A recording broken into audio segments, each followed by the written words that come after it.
네, 안녕하세요. 별별 한국사 중동 세계사 답 나오는 큰별쌤 최태성입니다. 역사는 최태성! 네. 자, 이제 우리가 지금 여러분들 이 서세 동접의 물결 속에서 중국이 어떻게 문을 강제로 열게 되었는지를 배웠습니다. 정말 1차 아편전쟁, 2차 아편전쟁을 통해서 강제로 문을 열린 중국. 자, 이런 상황 속에서 과연 중국 국내의 반응은 어떨지.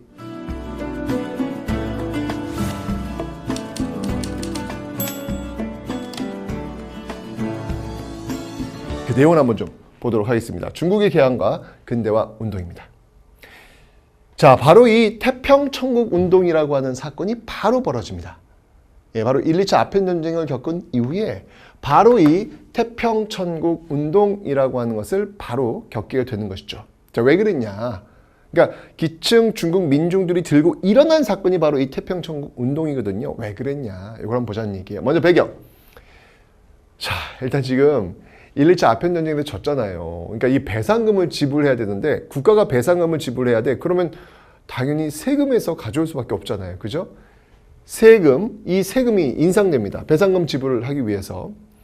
그리고 문이 열렸잖아요. 1차 아편전쟁 그 난징 조약을 계기로 해서 상하이가 문이 열렸다 그랬죠. 상하이 이외에 또 항구들이 열리는데 그 항구들에서 이제 외국 상품들이 막 밀고 들어오는 거예요. 바로 이런 외국 상품 수입이 증가가 되면서 농민 생활은 악화될 수밖에 없겠죠. 예를 들면 중국에서도 면제품을 만들고 있는 그 간의 수공업자가 있었어요. 그런데 외국에서 이제 이 1, 2차 아편전쟁을 거치면서 문이 열리게 되면서 외국산 면제품들이 들어오는 거야. 아주 싸게, 아주 대량으로. 그럼 결국 집에서 이 간의 수공업으로 면제품을 만들고 있는 사람들은 망할 수밖에 없어요. 가격 경쟁이 안 되니까. 그죠? 이러면서 농민들의 생활은 악화될 수밖에 없는 것이죠. 자, 세금은 뜯어가지요. 내가 먹고 있는 생계는 유지하기 어렵죠. 이 개항이라고 하는 것들이 중국 민들에게 이렇게 고통으로 다가오게 되니까 결국은 비밀 결사가 조직되었고 이런 반란들이 발생을 하게 되는 겁니다. 그 연장선상에서 바로 이 태평천국 운동이 일어나더라. 아편전쟁 다음에 태평천국 운동이 나타나게 되는 겁니다. 자, 어떤 주장을 했는지 잘 보세요. 멸만흥한. 멸하자. 만주족을 멸하고 흥하게 하자. 한족을 다시 흥하게 하자. 아하, 한족의 부활을 지금 외치고 있네요. 여러분들 요거 굉장히 중요합니다. 여기 시험에 꼭 나와요. 태평천국 운동에서 주장한 내용이 바로 멸만흥한이다. 뭐 이 배경이야. 사실 뭐 어떤 그 반란이 일어나면 이유는 다 비슷해요. 다 비슷합니다. 이 멸만흥한, 이게 왜 중요하냐면 나중에 여러분들 의화단 사건이라고 있을 거예요. 의화단 사건이라고 있을 텐데 이 의화단 운동에서는 뭘 주장했냐면 부청멸양이라고 하는 구호가 나와요. 청을 도와서 양놈들, 서양인들을 멸하자라고 하는 부청멸양이라는 구호가 나옵니다. 이 멸만흥한과 이 부청멸양을 반드시 구분하셔야 돼요. 시험에 꼭 나옵니다, 여러분들. 이 태평천국 운동, 멸만흥한, 그리고 의화단 운동, 부청멸양. 이 구호는요, 뭐 주관식으로 나올 수 있고 서술형으로 나올 수 있고 반드시 나오는 거기 때문에 여러분들 꼭 기억하셔야 합니다. 아시죠, 여러분들? 자, 태평천국 운동. 지금 이 정부, 청나라 이 정부가 세금 뜯어가. 그리고 외국인들이 막 밀고 들어와. 이들을 다 없애자. 라고 하는 멸만흥한 이런 모습들이 나타난다는 이야기죠. 하지만 의화단 운동은 이제 나중에 설명드리겠지만 이건 청나라를 망하게 하자. 이런 얘기는 아니었다고. 청나라는 돕자라는 얘기였죠. 그런 차이가 있는 거예요, 여러분들. 멸만은 청나라를 없애자. 부청은 청나라를 돕자. 달라요, 개념 자체가. 이거 꼭 구분을 해 놓으셔야 합니다. 자, 그래서 이 태평천국 운동은요, 멸만흥한, 청왕조 타도하고요, 한족 국가 부흥을 외쳤으면서 평등 사상이에요. 남녀 평등, 그리고 악습 폐지, 전족. 정말 중국의 그 여성들의 그 발을 어려서부터 꽁꽁 동요매요. 그러니까 이 발이 성장하지 못하는 거예요. 정말 이걸 풀면 진짜 막 괴물 같은 막 이상한 그 발이 나와요. 근데 옛날 이 당시 사람들은 또 그 발이 예쁘다고 생각했나 봐. 남성들에겐. 결국 그 여성들이 갖게 되는 그 고통 이런 것들이 있었거든요. 예, 이것을 없애자, 전족 폐지하자. 그리고 토지의 균등 분배. 이런 걸 천조전무제도라고 합니다. 여러분들 꼭 기억하셔야 돼요. 남녀평등 토지균분, 남녀평등 토지균분, 뭐 이 정도는 여러분 예측 가능할 것 같아요. 이 토지균분을 뭐라고 하냐면 천조전무제도, 똑같이 나누자는 얘기예요. 공동노동을 하자는 얘기예요. 공동노동, 공동분배하자는 얘기예요. 천조전무제도라는 요 태평천국 운동의 키워드가 되겠습니다. 반드시 기억하기. 천조전무제도 시험에 꼭 나옵니다, 여러분들. 자, 이 태평천국 운동 개항 이후에 있었던 모습들이에요. 멸만흥한이라고 하는 타이틀을 딱 내걸고 천조전무제도와 같은 평등 사상을, 평등 제도를 요구하고 있다. 이게 바로 태평천국 운동이다. 기층민주를 들고 일하는 거지. 아, 이뤄야 돼. 이제 이런 모습들이 바로 이제 주장으로 나온 게 바로 이 태평천국 운동이다. 이런 거 보면 상당히 또 여러분들 이게 태평천국 운동이 이 서양의 이 기독교에도 굉장히 많은 영향을 받았어요. 네. 기독교의 영향을 받았기 때문에 바로 이런 평등이라고 하는 이야기를 할 수 있었겠죠. 자, 태평천국 운동 반드시 여러분들 기억해 놓으시면 되겠습니다. 자, 그 전개 과정을 한번 좀 살펴보도록 하죠. 자, 먼저 홍수전이 이 비밀 조직인 상제회, 상제, 옥황상제 얘기하잖아요. 여기서는 바로 하나님, 이쪽과 연결이 될 겁니다. 상제의 조직을 해가지고 바로 태평천국, 나라 이름이에요. 예. 국호, 우리의 국호는 대한민국입니다. 마찬가지로 우리의 국호는 태평천국입니다. 이런 식으로 해서 나라를 건설한 거예요. 농민의 지지로 난징을 점령하고요. 자, 그런데 이 농민들이 이제 주도했기 때문에 당시에 있던 한족 의용군, 뭐 증국번이라든지 이홍장 그리고 외국 군대에는 진압을 할 수밖에 없는 것이죠. 그러니까 사실은 이게 멸만흥한이잖아. 한족을 부활시키자라고 하는데 한족이 지금 진압에 나선다고요. 왜? 이걸 일으킨 세력들은 한족 중에서도 피지배층이 되는 것이고 이 피지배층이 정권을 잡는 것들은 말이 안 되지 라고 하는 그 한족 지배층들, 한족 지배층들이 결국 한족 피지배층을 누르게 되는 그런 모습들. 청나라 어디 갔냐고요? 네, 청나라는 힘이 없어요. 이게 진압할 능력이 없는 거야. 청나라는 좀 이렇게 빠지는 모습을 보이고요. 바로 이 한족들 중에서도 이렇게 군대를 갖고 있는 이 의용군, 군대를 갖고 있는 이들이 바로 진압에 나서게 되더라. 이제 이들이 나중에 이제 여러분들 중국 군벌의 어떤 출발점이 된다라고 보시면 돼요. 예, 이제 앞으로 계속 여러분 중국 군벌들이 나올 텐데 바로 이런 것들에서 자치적으로 이게 청왕조 중앙정부가 이제 붕괴되다 보니까 지방에서 자치적으로 군대를 끌고 움직이는 사람들이 있다고요. 그들 군벌이라고 하는데 그런 군벌의 효시가 바로 이런 의용군에서부터 나오게 되더라라는 것을 받으시면 되겠습니다. 자, 주장을 볼게요. 농민이 주도한 중국 최초의 근대화 운동이라는 역사적 의의를 가지고 있습니다. 농민이 주도한 중국 최초의 근대화 운동. 옛날에 왜 여러분들 왜 진시황제, 그죠? 진나라 멸망할 그 시점이 있었던 그 난이 뭐예요? 진승 오광의 난, 농민 봉기였잖아요. 그런 어떤 진승 오광의 봉기가 바로 여기까지 태평천국 운동까지 연결되고 있는 거야. 다만 태평천국 운동은 근대에 있었던 최초의 농민 운동이다 라고 하는 것. 네. 그래서 태평천국 운동, 그렇구나. 개항을 딱 했어. 배상금도 내야 돼. 전쟁에서 졌거든. 그러니까 세금을 막 뜯어가. 못 살겠다. 갈아보자. 라고 들고 일어났던 사건이 바로 태평천국 운동이다 라는 것을 기억하시면 되겠습니다. 됐죠? 자, 그 다음에 이 태평천국 운동이 진압이 돼요. 자, 진압이 됩니다. 1864년, 그 다음에 61년 살짝 걸쳐 있죠, 여러분들. 살짝 걸쳐 있어요, 지금 이게. 그래서 이게 딱 잘라서 이야기하기 좀 그렇지만 어쨌건 태평천국 운동이 출발한 이후에 바로 이 양무운동이라는 게 시작이 돼요. 이게 뭐냐면 자, 지금부터 여러분들 보세요. 자,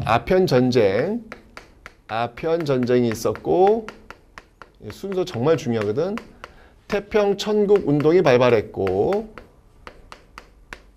그 다음에 이제 양무운동이 있었고 그 다음에 이제 변법 자강 운동이 있고, 변법 자강 운동이 있고, 예, 그 다음에 의화단.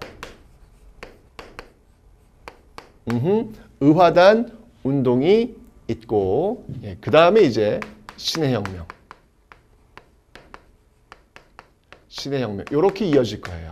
자, 요 흐름들을 여러분들이 잘 보셔야 되는데, 자, 이 태평천국 운동이라고 하는 것은 기층 농민들이 주도했던, 농민들이 중심이 되었던 그런 운동이라면, 양무운동과 변법자강은 여러분들, 이거는 바로 지배층들, 지식인 지배층들이 주도했던 운동이다 라고 보시면 돼요.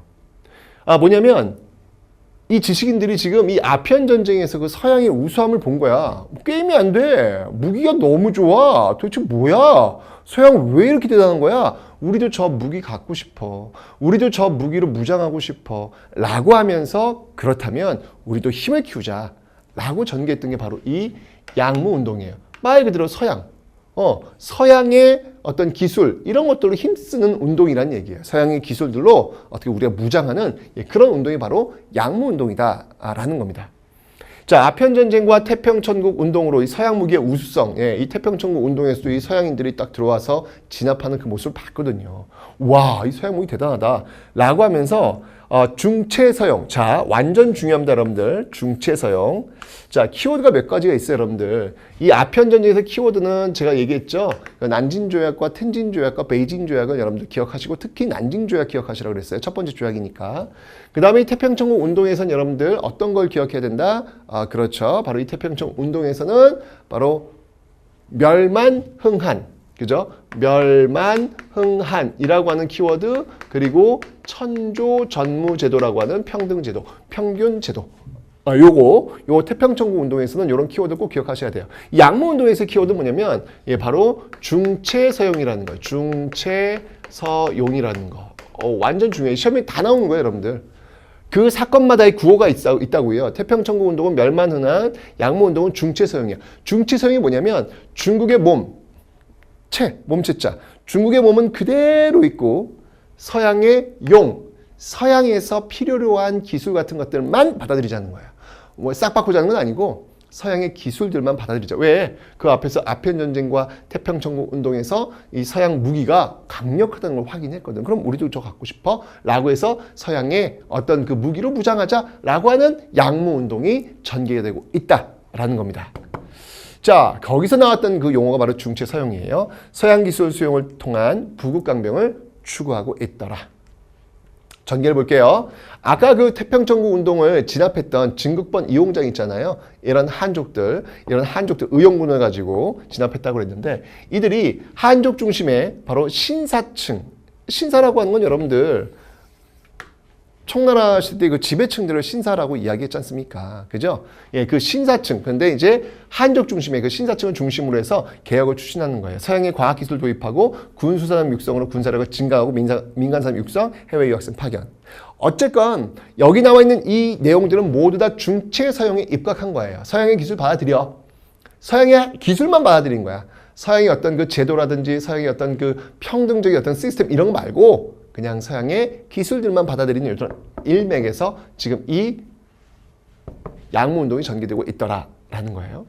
자, 한 개. 지방 관료 중심으로 전개됐어요. 이게 위층, 지배층들 중심으로 전개되었고요. 그리고 의식이나 제도를 개혁하지 않고 서양의 기계와 기술 도입만 강조하게 됩니다. 자, 이게 어디서 깨지냐면요. 어디서 깨지냐면 바로 요 사이에 청일 전쟁이 벌어져요. 네, 청일 전쟁이 벌어집니다. 이 청일 전쟁에서 누가 이기느냐? 일본이 이깁니다. 이건 정말 쇼킹한 사건이었죠. 이 아시아에서 청나라와 일본이 붙었는데 일본이 이길이라고는 정말 상상을 못했는데 일본이 이겨요. 도대체 일본한테 우리가 왜 졌냐는 거야, 중국인들이. 왜 우리가 졌냐는 거야. 봤더니 우리는 양무운동, 그저 서양의 무기만 받아들이는 거기까지만 개혁을 한 반면에 일본은요, 이제 배울 거예요. 메이지 유신이라 그래가지고 서양의 무기, 서양의 어떤 기술들만 받아들이는 것뿐만 아니라 서양의 제도라든지 서양의 사상이라든지 이런 것들을 급하게 수용을 해요. 그러니까 전면적인 변화, 전면적인 개혁을 한 게 일본이고 청나라는 부분적인 개혁만 한 거야. 그런데 그 둘이 전면적 개혁을 한 일본과 부분적 개혁을 한 청나라가 붙는다고요. 거기서 누가 이긴다? 일본이 이긴다고요. 그러면서 청나라 지식인들은 생각하는 거야. 부분적 개혁인 양모운동으로는 한계가 있었구나. 왜? 전면적 개혁을 단행했던 일본의 메이지 유신, 일본에게 졌잖아요. 지니까 이건 우리의 한계야. 그렇다면 우리도 일본처럼 전면적인 개혁을 하자라고 주장하는 것이죠. 그게 바로 변법 자강운동이에요. 법을 바꿔서라도 스스로 강하게 하자. 법을 바꿔서라도 스스로를 부강하게 하자라고 하는 이 변법 자강. 이전까지 양모운동에서 법 바꾸고 이제 이런 생각은 안 했거든요. 시스템이 흔들리는 거니까. 하지만 이젠 법과 제도도 바꾸자라고 하는 변법 자강운동을 전개하고 있는 겁니다. 자, 바로 변법 자강운동이에요. 1894년, 95년 청일전쟁이 끝나고 나서 98년도에 전개가 되고 있죠. 양모운동 실패 이후 바로 제도개혁의 필요성이 대두되었고요. 청일전쟁의 패배가 배경이 됩니다. 자, 주장. 바로 캉유웨이, 랑치차오. 아까 그 양모운동 같은 경우에는 증국방, 이홍장 이런 인물들이었죠. 이 변법자강 같은 경우에는 캉유웨이, 랑치차오 이런 인물들이 주도를 합니다. 지식인 중심으로 근본적인 정치제도의 개혁을 추구했어요. 일본 메이지 유신을 모델로 하고 있다. 전면적 개혁을 단행하고 있다. 왜? 메이지 유신의 일본과 양모운동의 청나라가 붙었는데 일본이 이겼거든. 그러면 그 일본 모델을 우리도 받아들이자라고 하면서 바로 이런 메이지 유신식 개혁을 주장하고 있는 거예요. 캉유웨이와 랑치차오가. 자, 변법자강운동의 개혁 내용을 보죠. 자, 먼저 입헌군주제입니다. 오호, 입헌군주제는 입헌군주제. 자, 입헌군주제라고 하는 것은 군주는 있지만 그 군주 역시 법의 제한을 받는 시스템이라고 제가 설명을 드렸습니다. 입헌군주제 그리고 의회제도. 자, 입헌군주제가 나왔으면 왕의 권한을 제한을 해야 될 거 아니에요. 그 제한을 바로 의회에서 하겠다는 거예요. 예. 의회제도의 도입, 상공업의 육성, 그리고 근대 교육의 실시, 신식 군대 양성 등의 개혁을 추진하자라고 주장한 게 바로 이 변법 자강운동입니다. 그대로 일본 메이지 유신의 모델을 그대로 따왔다라고 보시면 돼요. 일본 메이지 유신 이런 내용이거든요. 네. 정치 시스템 입헌군주제 출발해가지고 싹싹싹싹 바꿔나가는 어떤 그런 모습들 우리도 하자는 거예요. 근데 이게 쉽지가 않아요. 사실 그 일본이 이런 개혁을 주장할 때도 반발이 무지하게 심했거든요. 그런데 중국이라고 심하지 않겠습니까? 더 심했죠. 결국은 서태후, 태후예요. 네, 이 서태후를 중심으로 한 보수파의 반발로 바로 이 변법 자강운동은 100여일 만에 실패로 돌아갑니다. 이 개혁을 한다는 게 이렇게 어렵습니다. 네, 변법 자강운동은 그렇게 실패로 돌아가고 있다. 자, 이러면서 여러분들 이제 의화단 운동이 벌어집니다. 자, 양모운동과 변법 자강운동 같은 경우에는 소수 지식인층이 중심이 되어서 전개했던 중체서용적 방식 변법 자강운동이라고 하는 것은 문명 개화론적인 어떤 방식, 문명 개화 싹 바꾸자는 것이죠. 예, 이 방식에 의해서 했는데 실패했어. 자, 하지만 열강의 경제적 침탈은 계속됐고 크리스트교는 확산됐어. 이런 과정 속에서 외세 배격 분위기는 확산됩니다. 자, 이러면서 부청멸양 나왔죠, 여러분들. 이 의화단의 키워드는 바로 부청멸양입니다. 완전 중요, 완전 중요. 앞에 있었던 태평천국의 바로 저 멸만흥한과 의화단의 부청멸양은 꼭 시험에 나오니까 반드시 기억하라고 제가 다짐하고 또 다짐을 드리는 겁니다, 여러분들. 꼭 그거 헷갈리시면 안 돼요. 바로 태평천국 운동에서는 멸만흥한, 그리고 의화단에서는 부청멸양이에요. 자, 그리고 크리스트교를 반대한다. 기독교를 반대한다. 사실 이 기독교 반대라고 하는 것은 서양 세력을 반대한다라는 의미와 일맥상통하겠지요. 자, 이 의화단 운동의 전개를 한번 볼게요. 자, 의화단이 결성되었고요. 예, 선교사, 외교관을 막 살해합니다. 이것도 사실은 그렇다고 해서 이렇게 선교사, 외교관을 죽이는 것은 옳지 않죠. 이런 어떤 살해의 행위들이 나타나고 있더라. 자, 그러면서 교회, 철도, 전신 파괴, 베이징까지 진출해요. 청왕조가 열강과의 전쟁을 선포합니다. 하게 됩니다. 이 청왕조가 아주 그냥 이게 의화단, 부청멸양, 좋아, 함께 해보자, 서양 열강과 한번 싸워보자 라고 한 거예요. 결국 전쟁 선포. 영국, 일본 등 8개국 연합군에 의해서 진압됩니다. 아이고, 이게 청왕조가 이제 정말 종이호랑이로 전락했구나라는 걸 다시 한번 확인해주는 시간이 바로 의화단 운동이 아니었을까라는 생각이 듭니다. 그러면서 체결한 조약이 있어요. 이 의화단 사건으로 체결한 조약이 바로 신축조약. 여러분 중요합니다. 신축조약. 꼭 기억해 두세요. 의화단 사건으로 맺은 조약이 신축조약. 청이 배상금 지불, 당연하죠. 졌으니까. 베이징의 외국 군대가 주둔을 허용. 자, 베이징의 외국 군대 주둔 허용. 이건 바로 의화단. 왜냐면 청왕조와 지금 전쟁을 선포하는 건 마찬가지이기 때문에 우리는 우리가 지킬게 라고 하면서 바로 외국 군대를 가지고 오겠다. 이거 허용해달라 라고 얘기한 거예요. 자, 여러분들 이것도 시험에 잘 나와요. 의화단 사건의 결과 신축조약을 체결했고 신축조약의 체결 결과 바로 베이징에 외국 군대가 주둔할 수 있었다라고 하는 사실. 앞에 여러분 아편전쟁 과정에서 베이징에 외국 군대가 주둔하는 내용은 없었어요. 근데 여기 지금 베이징에 외국 군대 주둔하는 이건 신축조약이라는 거. 어떤 사건 때문에? 의화단 사건 때문에. 아편전쟁으로 체결했던 조약. 1차 아편전쟁은 난징조약, 2차 아편전쟁은 텐진과 베이징 조약이잖아요. 그죠? 거기에 베이징에 외국 군대가 주둔할 수 있었다라는 조약이 들어오면 마저 틀려. 이건 틀린 거라고요, 여러분들. 그렇게 시험이 잘 나온다고요. 베이징에 이 외국 군대 주둔한 건 바로 이 의화단 사건 때문에 맺었던 신축 조약의 결과다라고 하는 것을 여러분들 꼭 기억을 좀 해놓으셔야 되겠습니다. 완전 중요.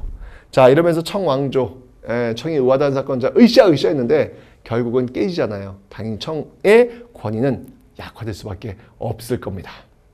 자, 이러면서 청의 제도개혁 시도, 의화단 운동이 실패한 후 청 정부가 근대화 정책, 인지 깨달은 거야. 변법자강 운동할 때 깨닫지. 왜 변법자강 운동을 실패로 만들어 놓고 의화단에서 깨지면서 그걸 알게 되냐고. 의화단 운동의 실패 후 청 정부가 근대화 정책을 결국은 실시합니다. 안 할 수가 없는 거야. 입헌파의 주장을 받아들여서 입헌 군주도, 이거 다 변법자강에서 주장했던 내용들이잖아요. 그죠? 그리고 상공업진흥. 청 정부가 입헌 운동을 탄압하면서 입헌파 일부가 혁명 운동에 참여하게 됩니다. 자, 이런 모습들 지금 또 그렇게 적극적으로 청정부가 보이질 않는 거예요. 결국은 이 개혁이요, 황실 중심으로 진행되었고 개혁 자금 확보를 위해서 세금 증세가 또 필요했고 결국 농민들만 쥐어뜯는 거죠. 결국 농민들 폭동이 일어날 수밖에 없는 그런 모습들이 나타나고 있더라라고 하는 거. 자, 이런 과정 속에서 드디어, 자, 기억하세요, 여러분들. 이거 시험에 잘 나옵니다. 중국 동맹입니다. 여기 이제 순원이라는 인물이 연결될 거예요. 이 순원이라고 하는 사람은 중국의 아주 존경받는 아버지의 어떤 역할을 하잖아요. 그죠? 이거는 이 순원은 대만에서도 존경받고, 그리고 지금 중국에서도 존경을 받는 인물이 바로 순원입니다. 자, 순원 등이 바로 중국 동맹을 결성해서 삼민주의, 민족, 민권, 민생. 민족, 민권, 민생. 그러니까 민족이라고 하는 건, 민족은 평등하다, 동등하다. 그리고 민권, 사람의 어떤 권리, 그리고 민생, 어떤 삶의 안정, 이런 것들을 내걸고 무장봉기를 시도합니다. 누가? 순원이. 바로 중국 동맹회를 결성하면서. 자, 이러면서 여러분들 신의 혁명이 벌어지는 거예요. 자, 청 정부가 이게 지금 계속 전쟁을 하다 보니까 돈이 필요해. 그래서 철도를 국유화시킵니다. 자, 그러자 거기에 대한 반대운동. 아니, 우리가 지금 민영화 지금 하고 있는데 왜 갑자기 우리 걸 뺏어가? 반대하는 것이죠. 그 반대운동이 전국으로 확산되었고 혁명파가 우창에서 무장하고 봉기를 일으켰습니다. 전국의 여러 성이 호응하면서 다 청으로부터 떨어져 나가는 거예요. 청정부 떨어져 나가는 거예요. 이게 바로 신의 혁명 1911년입니다. 1910년 우리가 일제강점기 들어가잖아요. 바로 그 다음 해에 이 중국에서도 바로 신의 혁명이 나타나고 있더라.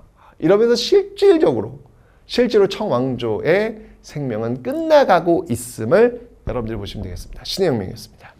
자, 그 결과 순원을 임시 대총통으로 추대했고요. 중화민국이 1912년 바로 그 다음에죠. 중화민국이 수립되고 있더라.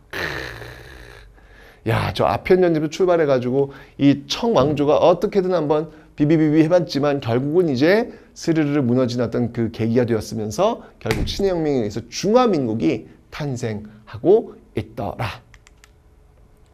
자, 이 중화민국의 혼란. 그런데 아직 여러분들 이 중화민국은 남쪽에 있거든요. 근데 북쪽에 아직 청정부가 있어요. 그런데 그 청정부가 이 위안스카이 있잖아요. 이 위안스카이가 이 같은 한족인데 청정부를 돕겠다고 하는 거예요. 이게 엄청난 힘이 있거든요. 자, 이때 이 남쪽을 지배하고 있을 때는 순원, 중화민국 대총통이었잖아요. 그 순원이 위안스카이도 한족이고 우리도 한족인데 그들 같은 민족끼리 싸울 수 없다. 너가 원하는 거 해주겠다. 라고 해요. 그러니까 순원이 양보를 한 거지. 결국은 그 혁명파, 순원파죠. 이 혁명파와 타협해서 청황제를 퇴위시키는 겁니다. 아, 이 청나라는 위안스카이를 끌어들여가지고 어떻게든 이 순원파를 해체하려고 했는데 오히려 해체를 당하는 역사의 그 수레바퀴를 뒤돌릴 수 없다는 걸 다시 한번 보여주고 있죠. 결국 중화민국 대총통에 이 위안스카이가 취임을 하는데 이 위안스카이는 순원 같은 그런 인물이 깜이 아니야. 아주 욕심이 많았던 그런 사람이지. 결국은 대총통이 딱 취임하니까 이제 황제가 되고 싶은 거야. 그래서 재정을 부활하였더라. 결국 위안스카이 사후에는요, 각지에서 이 군벌들이 등장하면서 웨이스의 침략은 심화되었고 더욱더 중화민국, 중국이라는 나라는 기울어져 가고 있더라. 아하. 이게 바로 아편 전쟁부터 출발해 가지고 이 신해혁명에 의해서 중화민국이 출범하기까지의 모습들을 지금 여러분들이 보신 거예요. 자, 태평천국 운동에서 여러분 키워드 뭐라고 그러지 제가 설명드렸습니까? 멸만흥한, 그리고 천조 전무제도. 양무운동은 뭐였어요, 여러분? 양무운동은 중체서용이었습니다. 그죠? 하지만 청일전쟁을 통해서 양무운동의 한계가 드러났고 우리도 전면적인 개혁을 하자. 법을 바꾸자. 변법, 자강운동, 문명개발원적, 즉 메이지 유신에 입각해서 그걸 모델로 해서 개혁을 전개하고 있습니다. 자, 하지만 여러분들 이 변법자강운동 역시 마찬가지로 그 보수파들의 반발로 실패에 돌아가요. 이 둘 다 이 소수의 어떤 엘리트층이 중심이 되었지만 결국 다 실패로 돌아가는 것이죠. 자, 이러면서 의화단 사건, 사실 이 의화단 사건 배후에는 청왕조가 있었죠. 부청, 멸양을 외치면서 기독교를 반대한다. 하지만 서양 세력에 의해서 진압이 됩니다. 자, 이렇게 청왕조가 이렇게 전쟁에도 지면서 계속 지금 무너지고 있는 거잖아요. 안 되겠다. 청왕조는 안 되겠다. 라고 하면서 이제 순원이 중심이 되어서, 순원의 중국 동맹회가 중심이 되어서 신해혁명을 일으켰다. 그리고 중화민국을 수립했고 순원이 위안스카이에게, 청쪽의 위안스카이에게 양보를 하면서 위안스카이의 대총통에 오르고 결국 청나라는 망하게 되는 거예요. 청나라 이제 여기서 역사가 끝나는 거야. 그런데 이 위안스카이가 황제가 되려고 하죠. 재정을 선포하는 그런 모습들. 결국 위안스카이 사후에는 군벌들이 난립하게 되면서 중국은 더욱더 어려운 상황에 처하게 되더라. 아, 이거 어떡해. 지금 문이 열렸는데 지금 서세 동점에 의해서 지금 막 여기저기 밀고 들어오고 있는데 지금 하나가 돼도 모자를 파네. 지금 굉장히 좀 어려운 상황을 지금 여러분들은 확인하신 겁니다. 자, 요 흐름 완전 중요했거든요, 여러분들. 꼭 기억하셔야 합니다. 자, 지금부터 별 채우기 시작합니다.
자, 이렇게 해서 여러분들 이제 중국이 문이 열렸고 그 문이 열린 과정 속에서 중국에 살고 있던 사람들이 어떻게 그 난국을 타개해 나가려고 하는지 정말 여러분들 우리가 지금 역사를 좀 너무 건조하게 바라보는 거지만 정말 많은 사람들이 고민하고 있는 거예요. 나라는 위기다. 이 위기를 어떻게 극복할 것이냐 정말 고민하고 있는 그 흔적들을 지금 여러분들은 보신 겁니다. 자, 아직 안 끝났습니다. 아직 안 끝났습니다. 자, 그럼 그 옆에 있는 일본은 과연 또 어떻게 중국이 이렇게 열렸는데 일본은 과연 또 어떤 모습으로 문이 열리게 되는지 그리고 어떻게 발전하는지 다음 시간 1번 한번 보도록 하겠습니다.